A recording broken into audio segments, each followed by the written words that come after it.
हुआ क्या कि जब ये बात पंडित जी को पता लगी, नेहरू जी को, प्रधानमंत्री थे भारत के, और उत्तर प्रदेश में मुख्यमंत्री थे पंडित गोविंद वल्लभ पंत, जो बाद में गृह मंत्री हुए देश के। पंत साहब उत्तर प्रदेश के पहले चीफ मिनिस्टर थे। पंत साहब को नेहरू जी ने कहा कि पंत जी, बहुत नाराजगी में कहा, तलखी में कहा कि पंत जी ये मूर्तियां बाहर फेंकवाइए, हटवाइए सब मूर्तियां यहाँ, कैसे आ गई।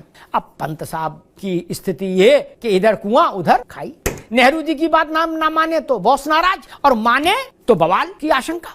इस देश का बहुसंख्यक समाज आपके खिलाफ खड़ा हो जाए। पंत साहब ने सोचा अब क्या करूं। उन्होंने अयोध्या के जिलाधिकारी को टाइट किया, और जिलाधिकारी थे केरल में जन्मे के नायर साहब, अंग्रेजों के समय के अपॉइंटी थे, सिविल सर्विसेज में आए थे और टॉप करके आए थे, बट योगी भी। पंत साहब ने के नायर से कहा कि नायर साहब, प्रधानमंत्री चाहते हैं मूर्तियां हटा दो और मेरे ऊपर बड़ा दबाव है नेहरू जी का।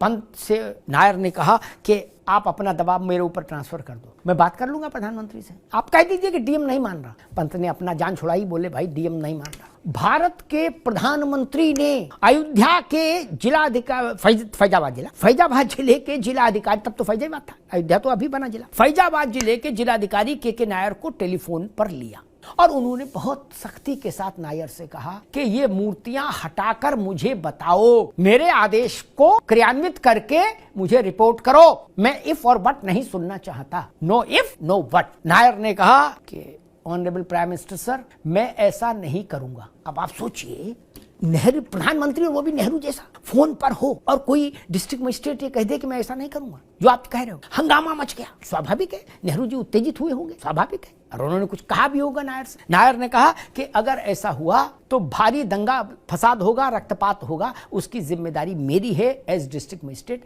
इसलिए ऐसा नहीं होगा, मूर्तियां जहां हैं अब वहीं रहेंगी। नेहरू जी झल्ला गए। उन्होंने गोविंद वल्लभ पंत से कहा कि कैसे आदमी को तुमने डीएम बना के रखा है फैजाबाद में, और नायर अड़ गए और लड़ गए। फिर नेहरू जी ने कहा गोविंद वल्लभ पंत से, फिर नायर से उनका डायरेक्ट कम्युनिकेशन बंद हो गया। वो जान गए कि ये आदमी तो वही अड़ियल है, कुछ भी बोल देगा। पंत से उन्होंने कहा, गोविंद वल्लभ पंत से, कि बीच वाले डोम समेत तीनों डोम बंद कराइए, लॉक कराइए, मूर्तियां अंदर, और कहा लॉक करिए। पंत जी को लगा चलो मूर्तियां नहीं निकाली इनके कहे से तो इतनी तो बात मानी लो इनकी, नहीं तो फिर और लड़ाई बढ़ जाएगी कि भाई ताला लगा दो। तब ताला लगा, और फिर ये व्यवस्था के नायर ने कराई कि रामलला के राग भोग के लिए, आरती के लिए, शयन आरती के लिए एक निर्धारित समय पर फाटक खुला, फाटक के भीतर छोटा सा फाटक खुला करेगा और पुजारी अंदर जाएगा ताकि रामलला का पूजन अर्चन जारी रहे। तब से वो परंपरा चली आई। अब सोचिए, अगर के नायर नहीं होते वहां डिस्ट्रिक्ट मजिस्ट्रेट फैजाबाद के, तो रामलला कहां होते? सरयू में प्रवाहित करा देते ये लोग रामलला को।